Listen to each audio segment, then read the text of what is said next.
Today we're going to be reacting to After the Gold Rush by Neil Young. Yes, I got a new camera, so you guys can see me in crispy 4K now. You can see all the acne on my face. So I have heard a little bit from Neil Young. I've heard Harvest Moon, that track, of course, and I have listened to part of that album as well. I did a poll on the channel, and this was one of the albums that was included. It was the second highest album behind the Jimi Hendrix Experience, so we're getting into this. Don't know too much else other than that. Make sure to go join the Patreon if you want to see this reaction uncut. There's a link in the description down below. We're gonna hop into the first track, which is Tell Me Why. Sailing hardships through broken harbors out on the way. Tell me why. Is it hard to make arrangements with yourself when you're old enough to repay but young enough to sell? Beautiful vocal harmonies. It's just a very very classic folk chord progression here. That walk down here. Boom, boom, boom.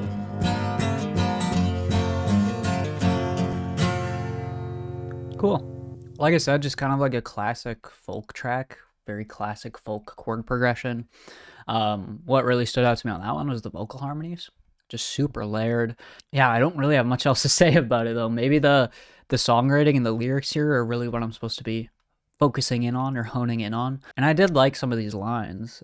Tell me why it's hard to make arrangements with yourself when you're old enough to repay but young enough to sell. Very interesting chorus. Yeah, I mean, I don't have like a crazy opinion on that, so like as of yet. It was just fine, but we'll keep going. Next track is the title track, After the Gold Rush. Well, I dreamed I saw the knights in armor come and saying something about a queen. I mean, it's got a very unique voice too, obviously. Kind of nasally, kind of high-pitched. Look at Mother Nature on the run in the 1970s. That's interesting.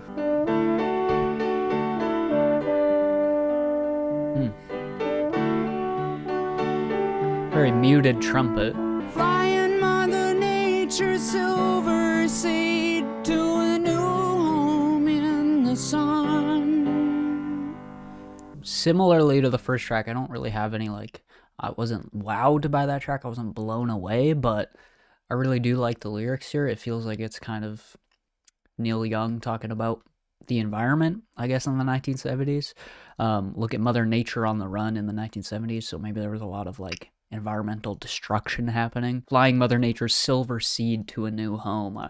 Interesting, that use of silver seed. I don't know what, like, that makes me think, like, Mother Nature's so fed up with us humans that she's gonna fly to a different planet, you know? Yeah, it was fine. Again, it didn't, like, blow me away. I'm not, like, fully into this yet, but I will say his voice is very interesting. It's kind of unlike anything I've heard from, especially this era, like, and especially for a guy. This is kind of crazy how high his vocals are and just how unique that timbre is. So let's keep going. Next track, Only Love Can Break Your Heart.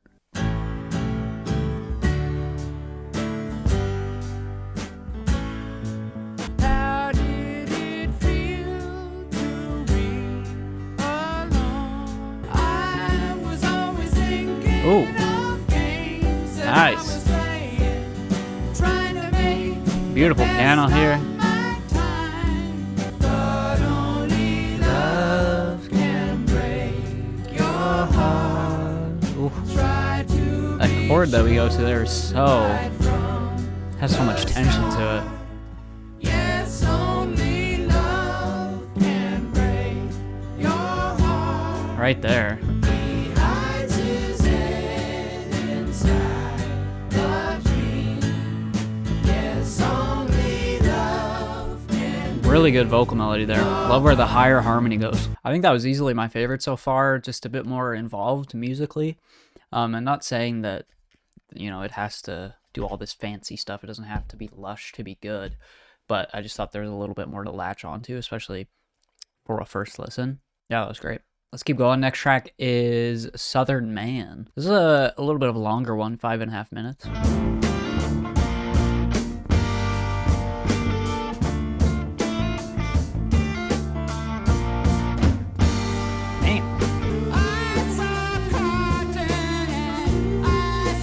Damn. That vocal delivery is crazy. A little bit of distortion on there too.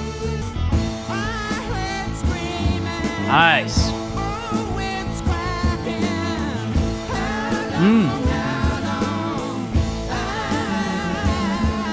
The bass going off. These drums feel very Fleetwood Mac right now. That like big boomy tom sound.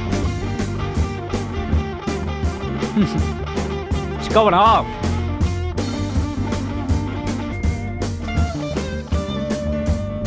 Oh, nice little bass fills there.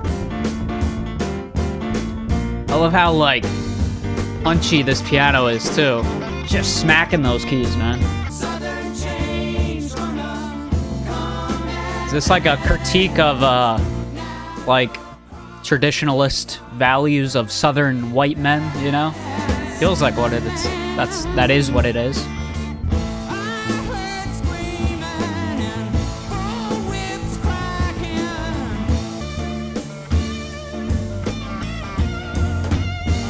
Hey.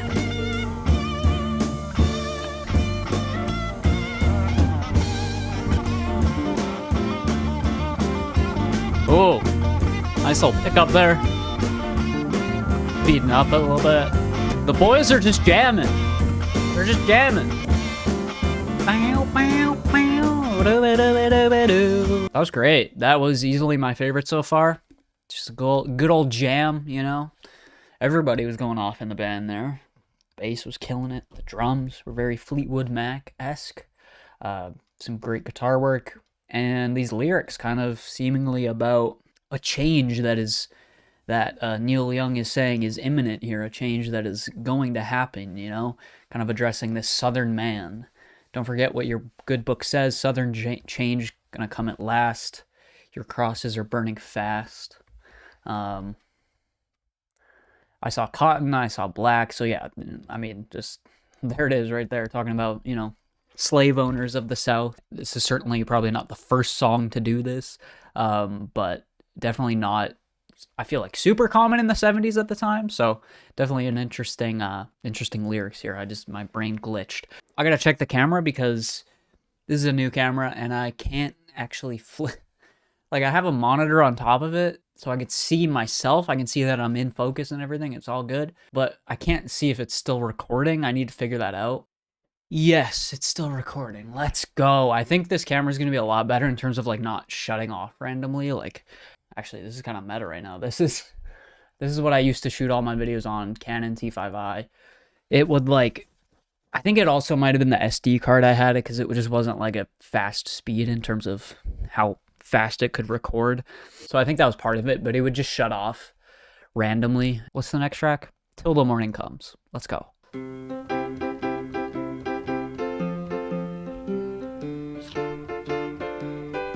Till the morning comes, till the morning comes. Got a very interesting vibrato too. It's very wide. Oh, there's that like trumpet again. Second time it's popped up. Oh, flugelhorn, sorry, not a trumpet. His vocals are so interesting when they're layered like this too. It's just very... Wow, this track is short. Whoa.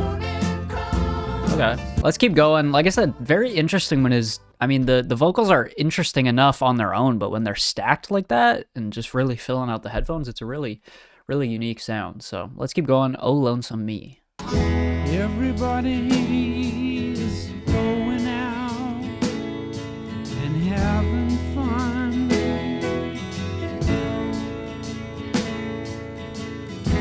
I'm a fool for staying home. Oh God, that line is so applicable to my life right now. Holy. If you guys didn't see my last video, I was like, long story short, I was supposed to be in Nashville right now at a kendama competition. Those are kendamas, those wooden things up there. I was supposed to be there, you know, having a grand old time competing, but I got sick, and everybody is at Battle at the Border. That's what the event's called, having fun. And I wouldn't say I'm a fool for staying home and having none. I mean, I kind of had to stay home. Sorry, I don't know why I made it this all about me, but that's just it just kind of hit me, man. It just kind of hit me.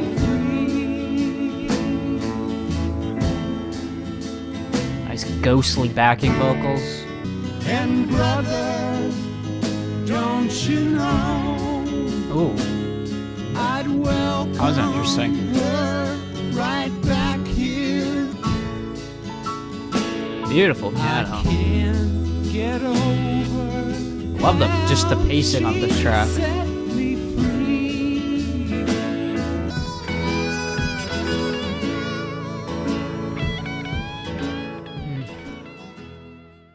That was good. I really liked the pacing of that track. Kind of a waltzy feel to it. Very intimate vocal performance to that one too, and very emotive. You know, there's something to be said about a vocalist that can occasionally throw technical ability out of the window, you know.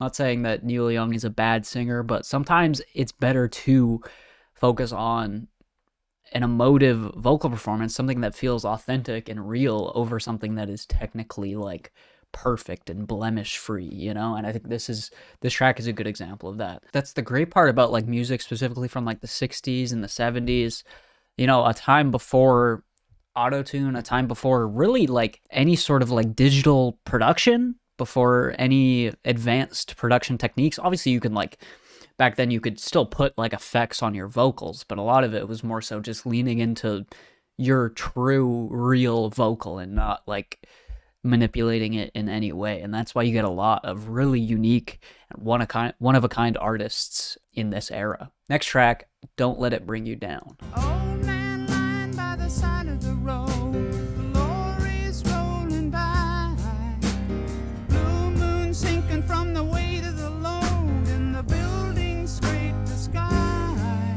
The daylight in his eyes, don't let it bring you down. Whoa, I like how he just goes straight into the chorus. There was no break at all. Find someone who's turning.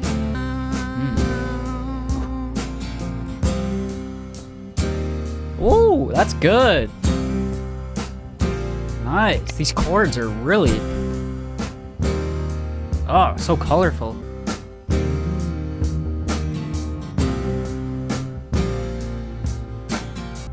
Don't let it bring you down. It's only castles burning. Just find someone who's turning, and you will come around. That one was like the vocal performance was a little bit harder to digest on that one. You know, I was just talking about how unique these vocals are, but that one was like a little bit, I don't know, the instrumental and the vocals weren't fully married together. You know, they just felt like a bit disconnected in my opinion. Maybe it was with the way the vocals were mixed. I thought how dry they were. I just felt like maybe they could have had a little bit more reverb or space to them. But that's really my only complaint on that one. I mean, the songwriting is great here. Chord progression was really interesting. Just very interesting, like vocal rhythm and delivery. Like just going straight into that chorus, not really taking any break in between the verses is really an interesting choice. Next track is Birds.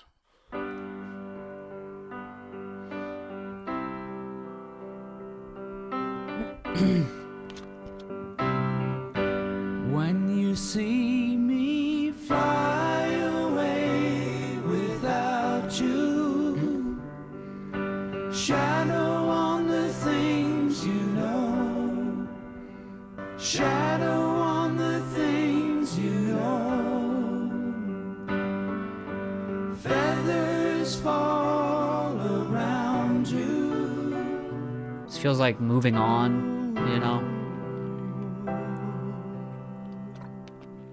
Moving on from someone, you know, comparing that to like birds kind of that are like migrating, I guess.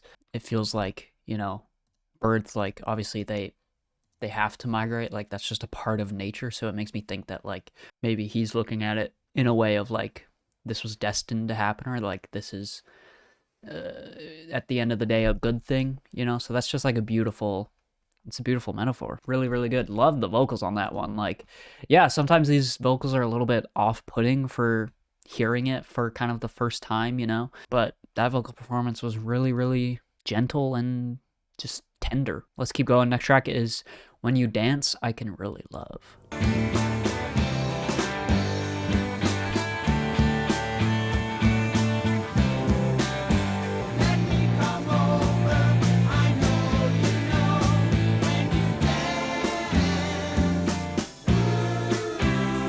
Just like a straight up rocker here. That sounds stupid, but that's like the best way to put what this is.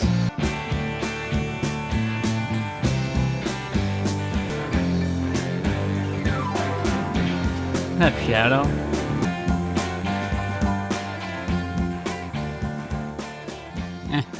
That's fine.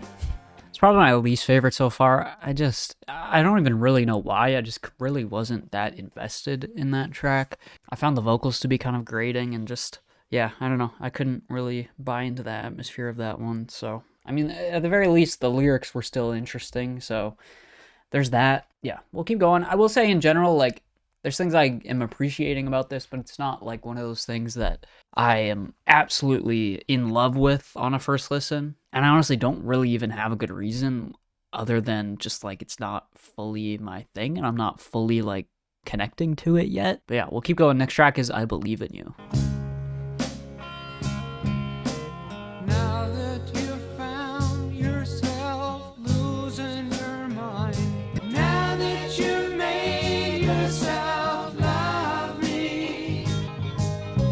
I will say, I feel like this and like Todd Rundgren have like a lot in common, you know? Like the harmonies, the swing of everything, the vocal timbre.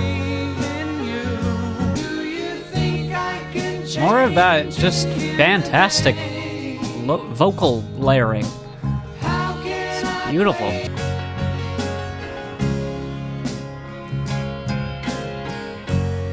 It's good. I'm really struggling to come up with things to say about this, to be honest. And sometimes this happens. Sometimes this happens in first reactions. I don't really have many thoughts about it. And hopefully that's more the exception than the norm, and I think it is. Usually I feel like I have, you know, at least a few good points to make about an album or a song or an artist. And that's just hasn't really been the case with this album. Like, I mean, again, I guess the main thing sticking out is just his voice, and especially the vocal layering. I feel like it's very intentionally kind of excessive at points. You kind of expect the vocal harmonies to come in a little bit quieter, but it just like, yeah, whatever. Let's mix it loud. Let's really let those be the forefront of the entire track. Obviously, the writing throughout this entire thing has been pretty fantastic. But it's just kind of missing, you know, that intangible quality of that, well, you know, would make me connect to it on a deeper level. Maybe this isn't hitting me at the right time in my life. I don't know. Last track is Cripple Creek Ferry. What a title. Hey, hey, Cripple Creek Ferry. I mean, it's just, I sound like a broken record, but the vocal layering is so good. Make way for the Cripple Creek Ferry. The water's going down. It's a mighty tide. Squeeze. That's good. All alone, the captain stands. Hasn't heard from his deckhands. The gambler tips his hat. Like where the vocals are sitting and wants here. to make way for the Cripple Creek Ferry. Very interesting to end this album off with that. But it's honestly one of my favorites. I don't know why. It's just like kind of, I find these lyrics to be really interesting. I love the switch up from the, you know, layered vocals in the chorus to the more like the vocals that are sitting further back in the mix with the verse here. No clue what these lyrics are about, but I don't know. There's a character and there's a personality to it that I really like. So I enjoyed that last one. Like I said, overall, I thought this was good. I am struggling to find really what is like setting it apart from a lot of other like singer-songwriter stuff from the 70s. Obviously the voice is unique, but I just feel like the instrumentation itself is a little bit bland. And I guess that's kind of where my main critique comes from, is that I just don't fully know what I'm supposed to be pulling out of this, you know, how this differentiates itself from a lot of the stuff at this time. Let me know if you have any insights down below. Let me know, like, why you guys love Neil Young and why I should be checking out more of his music, you know? And maybe I'm just fully missing something here, but yeah, there you go.